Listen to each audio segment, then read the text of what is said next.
இந்தாங்க. ஒன்றும் வேணாம் போ.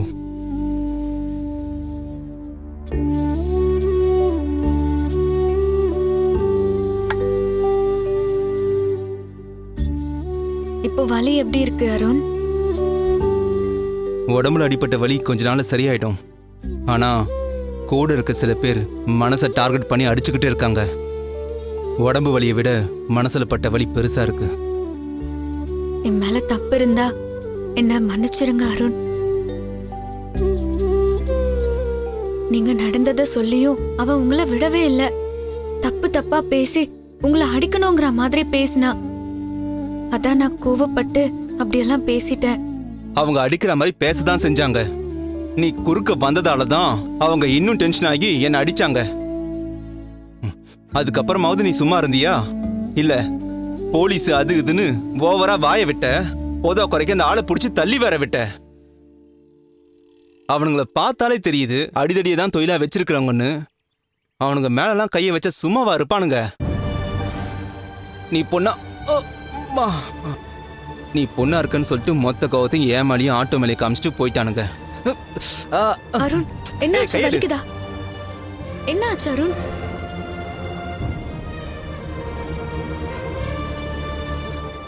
பக்கத்துல வராத.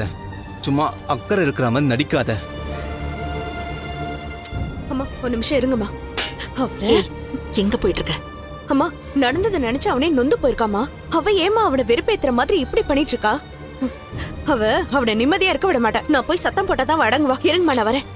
வேண்டாம் வித்யா, நம்ம மனசுல இருக்கிறத தான் அவனும் சொல்றான். நாம பேசுறதை விட அவன் பேசுறதா அவளுக்கு வலிக்கும். அவனே பேசட்டும். அருண் பெயின் ரிலீஃப் ஜெல் எதுனா எடுத்துட்டு வரட்டுமா? நீ செஞ்சதெல்லாம் போதும், எனக்கு எதுவும் வேணாம். என்னை தயவு செஞ்சு தொந்தரவு பண்ணாம இருந்தாலே எனக்கு பெரிய உதவி. அருண் நீங்க என்ன ரொம்ப கஷ்டப்படுத்துறீங்க. மாத்தி சொல்லாத. உன்னால நான் தான் சொல்ல முடியாத வேதனையை அனுபவிச்சுட்டு இருக்கேன். நீ என்னடானா ஏமல வந்து பழிய போட்டுட்டு இருக்க.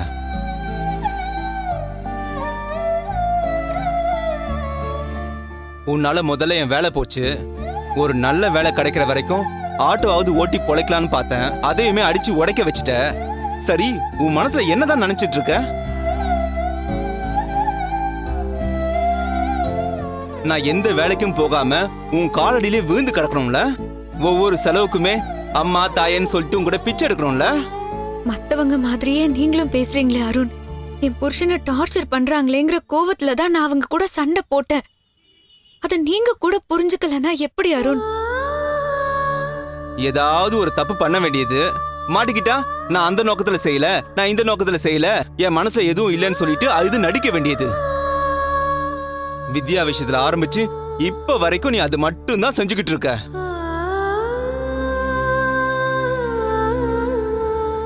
நிதானமா உட்காந்து யோசிச்சு பார்த்தா வித்யா நேத்து சொன்னதுதான் உண்மையா இருக்குமோன்னு எனக்கும் தோணுது.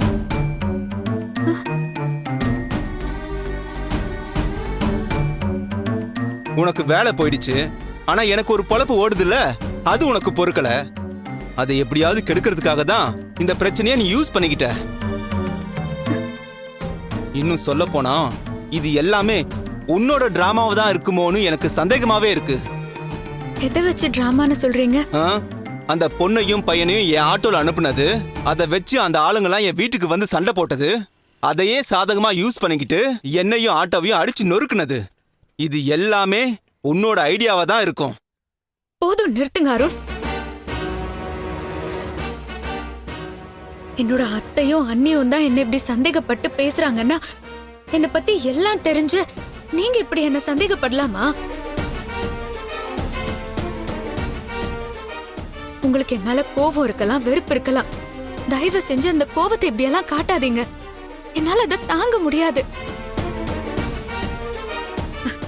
இப்ப என்ன, அந்த ஆட்டோ உடைஞ்சது தானே உங்களுக்கு பிரச்சனை? அதை நானே சரி பண்ணி தரேன். ஆட்டோவை ரிப்பேர் பண்றதுக்கு எவ்வளவு செலவாகுதோ அது மொத்தத்தையும் நானே ஏத்துக்கிறேன். ஏய், நீ ஒன்னும் எனக்கு செலவு பண்ண வேணான்லாம் சொல்லாதீங்க அருண். நான் உங்க பொண்டாட்டியாதான் இதை செய்ய போறேன். ஆனா நீங்க ஒன்னும் அப்படியெல்லாம் இதை எடுத்துக்க வேண்டாம். உடைஞ்சதுக்கு யார் காரணமோ அவங்கதான் அதை சரி செய்ய பொறுப்பு எடுத்துக்கணும். என்னால ஆட்டோ உடைஞ்சதா தானே நீங்க நினைக்கிறீங்க. அப்ப நான் அதுக்கு செலவு பண்றது தானே முறை.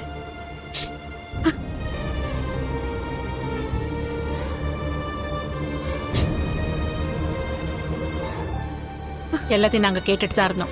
பரவாயில்ல, உனக்கும் கொஞ்சம் மனசாட்சி இருக்கு. அதான் ஆட்டோ ரிப்பேருக்கு நீயே செலவு பண்றேன்னு ஒத்துக்கிட்ட. இந்த விஷயத்துல நான் உன்னை தடுக்க மாட்டேன். நடந்த விஷயத்துக்கு நீ பொறுப்பேத்துக்கிறது தான் நியாயம். வித்யா, வா அதை எடுத்துட்டு வா.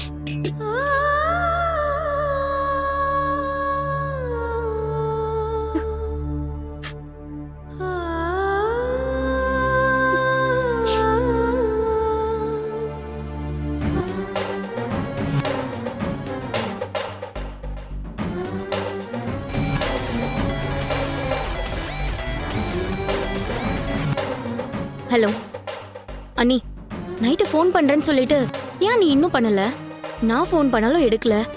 ஏதாச்சும் பிரச்சனையோன்னு நான் எவ்வளவு பயந்தேன் தெரியுமா நீ? சாரி கல்பனா, உன்கிட்ட பேச முடியாத அளவுக்கு வீட்ல என்னென்னமோ நடந்து போச்சு. எல்லாருமே அந்த டென்ஷன்ல இருந்தனால என்னால உனக்கு ஃபோன் பண்ண முடியல. என்ன நீ ஆச்சு? காடு விஷயத்துல ஏதாவது மாட்டிக்கிட்டீங்களா? இல்ல இல்ல, இது வேற. அருண் ஆட்டோல வந்த லவ்வர்ஸ் வீட்டுக்கு தெரியாம திருட்டுத்தனமா கல்யாணம் பண்ணிக்கிட்டாங்களா? அருண் தான் அதுக்கு காரணம்னு சொல்லி பொண்ணு வீட்டு ஆளுங்க நேரா வீட்டுக்கே வந்துட்டாங்க.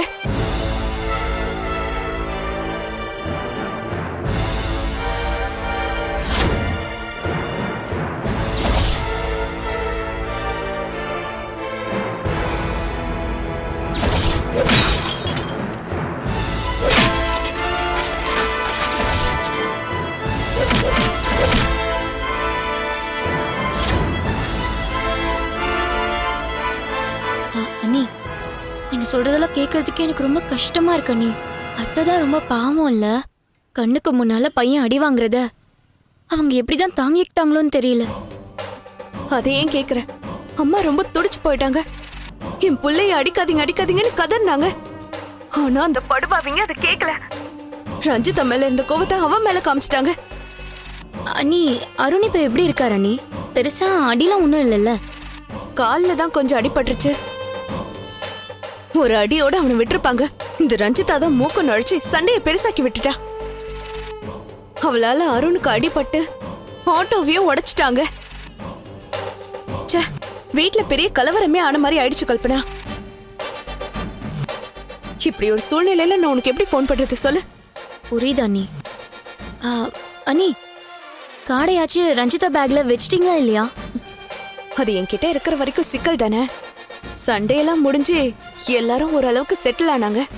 எல்லாரும் தூங்குனதும் அவ ரூம்ல போய் கார்டை பேக்ல வச்சுட்டு வந்துட்டேன். சரி, அவளுக்கு எதுவும் சந்தேகம்லாம் வரலல்ல?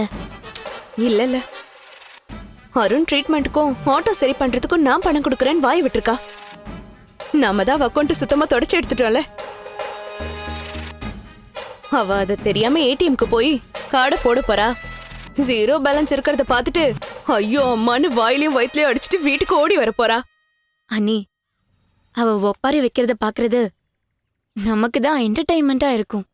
ஜாலியா பார்த்து சந்தோஷப்படுங்க. நீங்க எதையும் தெரிஞ்ச மாதிரி காமிச்சிக்காதீங்க. நீங்க தான் எதையும் செஞ்ச மாதிரி லீட் கொடுத்துறாதீங்க.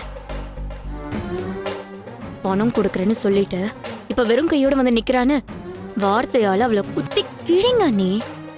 இதெல்லாம் நீ சொல்லணுமா என்ன? ஒன்னும் நடக்காதப்பவே நான் சும்மா இருக்க மாட்டேன். இப்ப அவ கமிட்மெண்ட் கொடுத்துட்டு இல்லன்னு கை விரிக்க போறா. அந்த சான்ஸ நான் விட்டுருவேனா? அம்மாவை நல்லா ஏத்தி விட்டுட்டு நானும் அவ மானம் போற மாதிரி நல்லா கேட்க தானே போறேன். நானும் நம்ம வீட்ல இருந்திருந்தா பக்கத்திலே இருந்து இந்த சீனெல்லாம் பார்த்து ரசிச்சிருப்பேன். இப்போ ஒன்னும் கெட்டு போயிடல. அவ ஏடிஎம் போயிட்டு வரதுக்குள்ள நீ வீட்டுக்கு வந்துரு.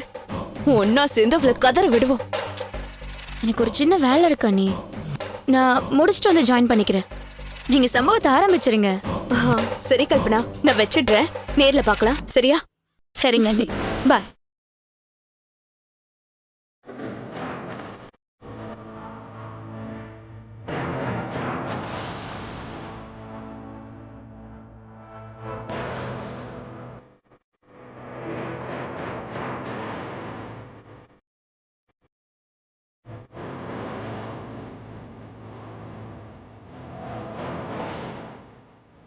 அண்ணி நான் பக்கத்துல போயிட்டு வந்துடுறேன் அண்ணி. போடி போ. உனக்கு கேஷ் வரப்போறதில்ல, ஹார்ட் அட்டாக் தான் வரப்போகுது.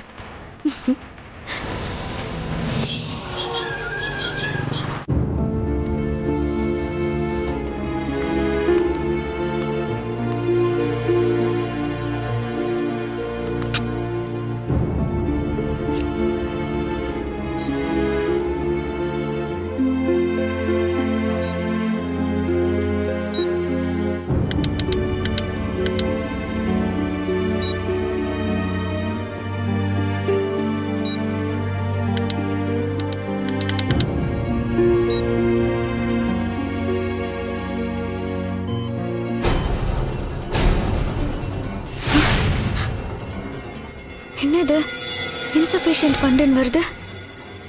செட்டில்மெண்ட் பண்ண அமௌண்ட் கிரெடிட் ஆயிடுச்சுன்னு சொன்னாங்களே. அனந்தமன் சாரும் கூப்பிட்டு சொன்னாரே, அந்த அமௌண்ட் அக்கௌண்ட்ல தானே இருக்கணும். மிஷின்ல ஏதாவது பிரச்சனையா?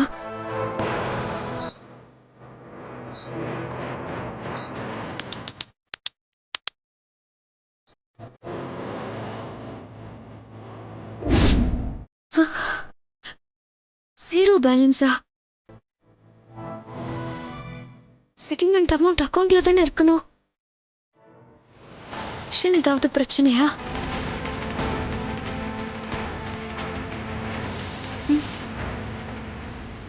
சரி, பேங்க்ல போய் கேட்போம்.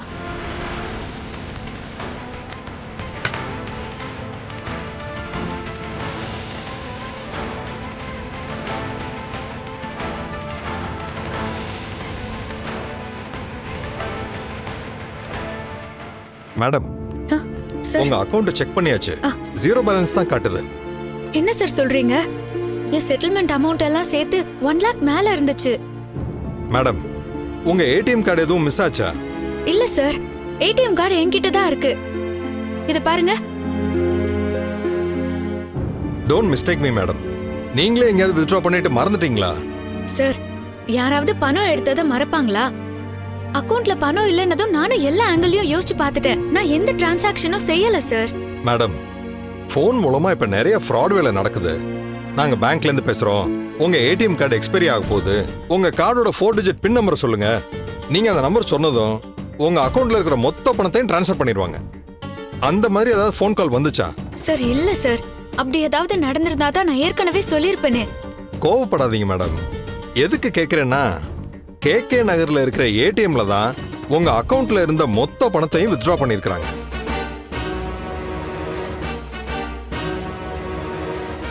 உங்க கார்டை யூஸ் பண்ணி பின் நம்பரை போட்டாதான் ஏடிஎம்ல இருந்து பணத்தை எடுக்க முடியும். ஆனா நீங்க எடுக்கலங்கிறீங்க, உங்க கார்டும் தொலைலங்கிறீங்க. வேற யாரும் எடுக்க சான்ஸே இல்ல. அப்புறம் எப்படி இது நடந்திருக்கும்னு எனக்கு புரியவே இல்லை மேடம். எனக்கும் அதான் சார் ஒரே குழப்பமா இருக்கு. சார், அந்த ஏடிஎம்ல சிசிடிவி கேமரா இருக்கும்ல, அதை வச்சு யார் எடுத்தாங்கன்னு கண்டுபிடிக்க முடியாதா? அது பாசிபிள் மேடம். நான் அந்த பிரான்ச் மேனேஜர் கிட்ட பேசிட்டு என்னன்னு சொல்றேன்.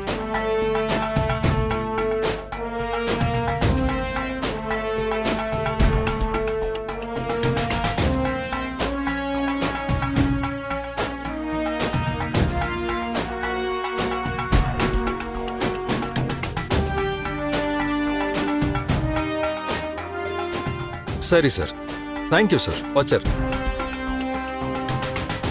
சாரி மேடம், அந்த ஏடிஎம்ல 2 நாளா சிசிடிவி ஒர்க் பண்ணலையா? அதை நோட் பண்ணி தான் அந்த ஏடிஎம்ல போய் பணம் எடுத்திருக்காங்க. அவங்க அடையாளம் தெரிஞ்சிடக்கூடாதுன்னு சொல்லி ரொம்ப கிளவரா வேலை பார்த்திருக்காங்க மேடம். கார்டும் இல்லாம பின் நம்பரும் தெரியாம எப்படி இது சாத்தியம்னு எனக்கு தெரியல மேடம். என் எக்ஸ்பீரியன்ஸ்ல இப்படி ஒரு ப்ராப்ளத்தை நான் ஃபர்ஸ்ட் டைம் பார்க்கறேன். இப்ப என்ன சார் பண்றது? பணம் வித்ட்ரா ஆனதுமே உங்களுக்கு மெசேஜ் வந்திருக்கும். உடனே எங்களுக்கு நீங்க இன்ஃபார்ம் பண்ணிருந்தா அந்த ஏடிஎம் உடனே ரீச் பண்ணி ஏதாவது செஞ்சிருக்கலாம். எனக்கு அந்த மாதிரி எந்த மெசேஜும் வரல சார். வந்திருந்தா நான் நேத்தே வந்து உங்ககிட்ட இன்ஃபார்ம் பண்ணிருப்பேன்ல. சம்டைம்ஸ் சர்வர் ப்ராப்ளம்னால டிரான்சாக்ஷன் அப்டேட்ஸ் உங்களுக்கு வராது மேடம். அப்படிதான் உங்களுக்கு மெசேஜ் வராம போயிருக்கு. இப்ப என் பணத்தை எப்படி சார் ரெக்கவர் பண்றது? எல்லாமே நான் ஹார்ட் ஒர்க் பண்ணி சம்பாதிச்சது சார். 1000 ரூபாய் 2000 ரூபாய் போனாலே என் மனசு தாங்காது சார். ஆனா இப்ப நான் இழந்திருக்கிறது 1 லட்சத்துக்கும் மேல சார். என் ஃபேமிலி இருக்கிற நிலைமைக்கு இது ரொம்ப பெரிய விஷயம் சார். என்னால தாங்கிக்கவே முடியல. வேற ஏதாவது ஒரு வழி இருந்தா சொல்லுங்க சார் ப்ளீஸ். எங்க சைடுல ஏதாவது தப்பு நடந்திருந்தா நான் சொல்யூஷன் தரலாம் மேடம். ஆனா உங்க சைடுல தான் ஏதோ குழப்பம் நடந்திருக்கு. பணம் எங்க இருந்து வித்ட்ரா ஆயிருக்குன்னு மட்டும்தான் என்னால சொல்ல முடியும். இது யார் செஞ்சா எப்படி நடந்துச்சுன்னு நீங்க தான் யோசிக்கணும். கார்டு மிஸ் ஆகாம எப்படி இது நடந்திருக்கும்னு எனக்கும் சுத்தமா புரியல சார். மேடம், நீங்க போலீஸ் கம்ப்ளைண்ட் பண்றதா பெட்டர்னு எனக்கு தோணுது. அவங்க என்கொயரி நடத்தினாதான் உண்மையை கண்டுபிடிக்க முடியும். எங்களால முடிஞ்ச கோஆபரேஷன் நாங்க கொடுக்குறோம். சரிங்களா மேடம்? தேங்க்யூ.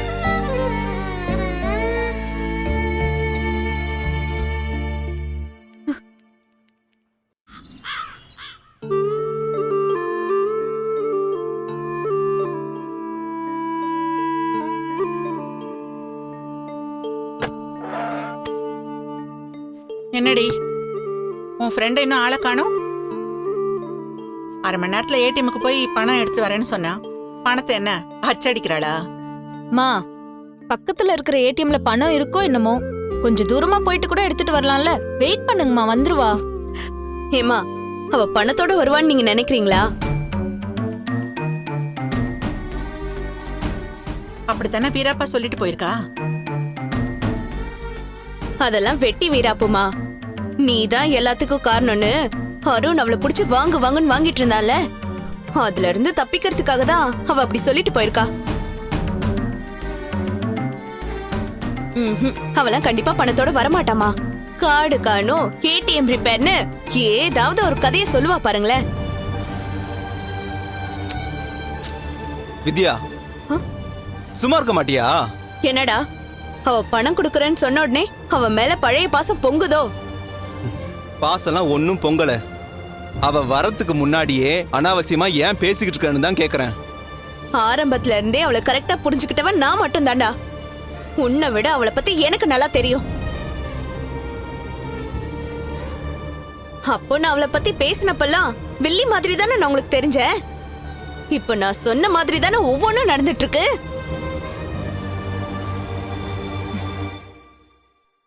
அக்கா, அப்படியெல்லாம் ஒண்ணும் இல்ல. நீங்க தான் ரஞ்சிதாவை சரியா புரிஞ்சுக்கல. அதனாலதான் பிரச்சனை.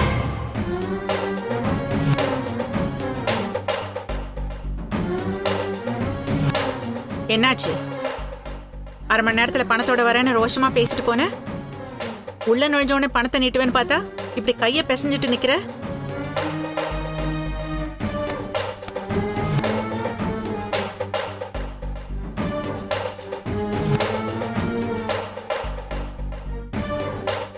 என் அக்கவுண்ட்ல இருந்த பணத்தை காணோம். யாரோ எனக்கு தெரியாம எடுத்திருக்காங்க. டேய், இப்போவாது நான் சொன்னது கரெக்ட்னு ஒத்துக்கிறியா? அண்ணி, வீட்ல இருக்கிற பணத்தை யாராவது எடுத்துட்டாங்கன்னு சொன்னா ஏத்துக்கலாம். ஆனா உங்க அக்கவுண்ட்ல இருக்கிற பணத்தை உங்களுக்கு தெரியாம எப்படி எடுக்க முடியும்? எடுத்திருக்காங்களே சுதா. என் செட்டில்மெண்ட் அமௌண்ட், சேவிங்ஸ் எல்லாம் சேர்த்து நான் ஒரு பெரிய அமௌண்ட் வச்சிருந்தேன். தாலி பிரிச்சு கோக்குற ஃபங்க்ஷனையும் அதை வச்சுதான் நான் நடத்தணும்னு இருந்தேன். அந்த மொத்த பணமும் போயிடுச்சு.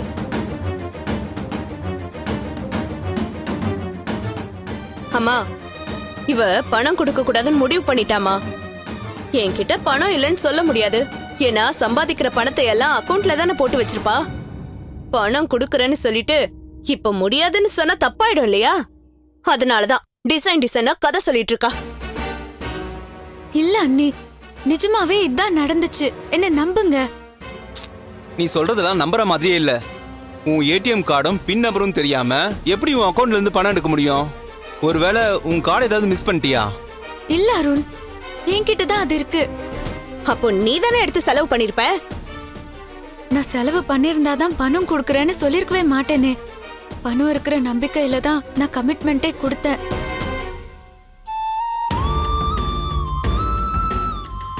அதெல்லாம் சரி அண்ணி. கார்டும் தொலைலன்றீங்க, நீங்களும் எடுக்கலன்றீங்க. அப்படின்னா பணத்தை யார் எடுத்திருப்பாங்க, எப்படி எடுத்திருப்பாங்க? ஏதோ ஸ்கேமர்னு ஏதோ ஒரு வார்த்தை சொன்னாங்க. அதை வச்சு நம்ம ஏடிஎம் கார்டோட டீடைல்ஸ் ட்ராக் பண்ணி பணம் எடுக்கலான்னு சொல்றாங்க சுதா.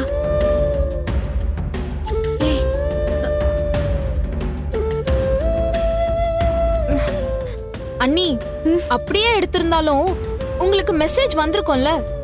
இல்லப்பா, பணம் டெபிட் ஆன மாதிரி எனக்கு எந்த மெசேஜுமே வரல. என்ன நடந்துச்சுன்னே புரியாம தான் நான் அந்த பேங்க் மேனேஜர்கிட்டயே போய் பேசினேன். அவரு சிஸ்டம்ல செக் பண்ணி அவரு மத்தியானம் 12 மணி போல கேகே நகர்ல இருக்கிற ஏடிஎம்ல மொத்த பணத்தையும் யாரோ எடுத்திருக்காங்கன்னு சொல்லிட்டாரு.